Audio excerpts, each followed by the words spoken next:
அவனே ஒரு முறை மறக்கின்ற பொழுது ஓம் என்ற பிரணவ மந்திரத்தின் உள்ளார்ந்த அர்த்தத்தை தேடிக் கொடுத்தவர் நம் முருகப்பெருமான்.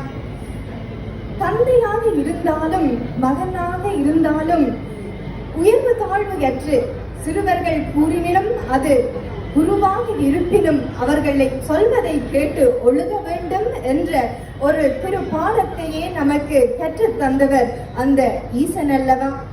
இப்படி இருக்கையிலே தைப்பூச தினம் 2023 நாம் கொண்டாடி கொண்டு இருக்கின்ற வேளையில் பத்துமலை திருத்தலத்துக்கு மீண்டும் அழைக்கிறது அடுத்த பாடல். ஓயாமல் நம்மை தேடியபடியே நம் விழிகளை நாடியபடியே அந்த முருகப் பெருமான் நின்றபடியே நமக்கு அருள் புரிந்த வண்ணம் இருக்கின்றார். ஆகையால் தைப்பூச நாயகனாய் ஓயாமல் அருள் புரியும் அந்த கந்தனை நாடி வருகிறது அடுத்த பாடல். அந்த பாடலை தர வருகின்றார் உங்கள் முன் செல்வி வைஷ்ணவி வரதராஜன்.